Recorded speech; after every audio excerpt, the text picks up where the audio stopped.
Ever heard of the phrase, "it's lonely at the top"? Well, it is true. You don't see billionaires and millionaires making a lot of friends now, do you? While the prospect of losing precious friendships might sound difficult to some people, you have to make sacrifices for your own future. So today, we are going to tell you why successful people are lonely. So, let us begin. The majority of people do not seem to understand that the road to success is a long and winding one. It's never perfect. In actuality, it doesn't happen in a straight line at all, but rather in a sinuous one, because life on the road is full of ups and downs, twists and turns, difficulties and failures. It's not simple to accomplish such a feat. We don't wish to scare you, but if you start on such a voyage, you should be prepared. You should be aware that this route is not for everyone, and that is a very lonely one.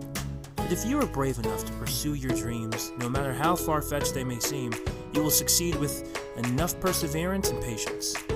The ability to stay focused on the path to success for hours, days, months, or even years is the result of a unique combination of abilities, mentality, and skills.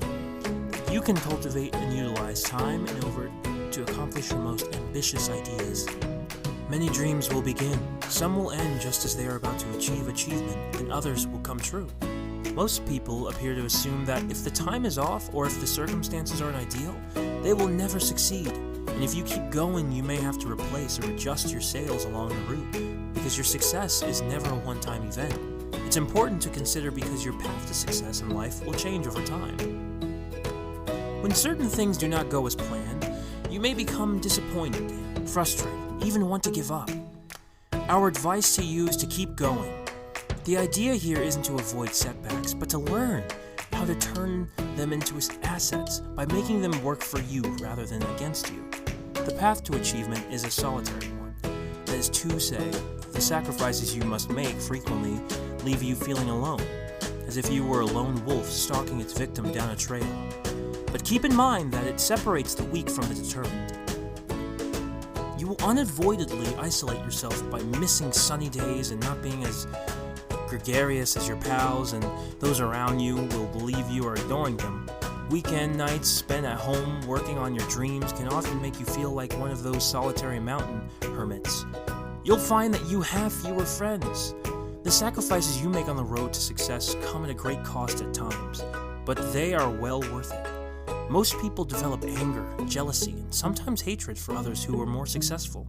They don't appreciate how much effort you had to put in when they were having a good time. On his great blog, The Art of Non-Conventional Living, Chris Guillebeau portrays entrepreneurship from a similar perspective. He defines nonconformity as the refusal to embrace established conventions, attitudes, or ideas, or the lack of orthodoxy in thinking or views. Tim Ferriss is another proponent of ditching the 9-to-5 grind in favor of work that is enjoyable, meaningful, and allows you to travel and gain new experiences. Even beyond the obvious, these philosophies have a lot to recommend them. As I've written, one approach to limit other people's jealousy, so to avoid the kind of envy that may overwhelm high achievers, is to construct a life that is so unique to you that rational comparisons are impossible. Traditional life pathways are congested, and there will always be someone your age or from a similar background walking ahead of you. Direct comparisons become more difficult when you walk alone on your own road.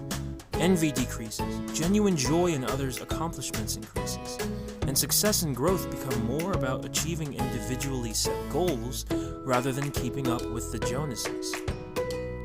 However, there are major, under-discussed issues with a distinctive comparison destroying life despite all this talk. The first is related to motivation.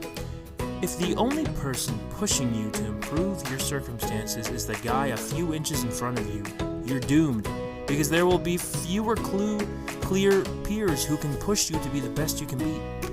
So you'll need to be self-motivated or somehow organically motivated.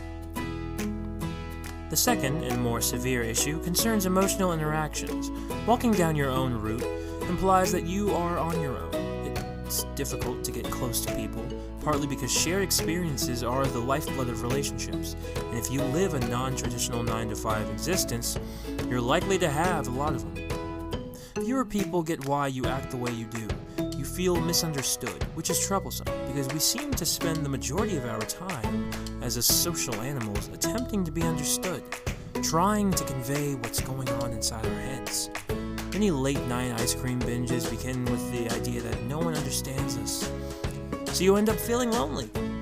Now, you need to understand that most people might never understand your struggle or your choice to prioritize work over a drink in the evening, and that is okay. But if anyone tries to talk you out of chasing your dreams, then that is a major red flag. You need to tell them that your goals cannot be met if you waste your time, and that if they are a good friend, the best thing they can do is to give you good time and space to grow into a person that you want to be. Loneliness reflects how you feel about your relationships, writes John Capiccio in his book, Loneliness, Human Nature and the Need for Social Connection. Depression is a reflection of how you feel in general. People who have entrepreneurial, high-achieving lives struggle to establish common ground with others, and hence have more difficulty with close personal connections and loneliness than the general population. Now, don't take any of this to mean that you can just ignore the social part of your life. Humans are pack animals, and we do require companionship. So, our advice to new entrepreneurs is that they should try to balance their social and work life. It is okay if they can't go out every day, but they should at least take time out of themselves to relax and network. Often, if you socialize in the right circles, you might meet people who could be indispensable to the success of your business. Prioritize the strong bond above the weak ones, and don't let go of people or friends who have always been there for you. It is okay to be lonely sometimes, but cutting yourself off from the world is never good for anyone. So, that is all the time we had, folks. Hope you enjoyed this video. Do not forget to subscribe to our channel, and do hit the bell icon on your way out. See you all next time, folks.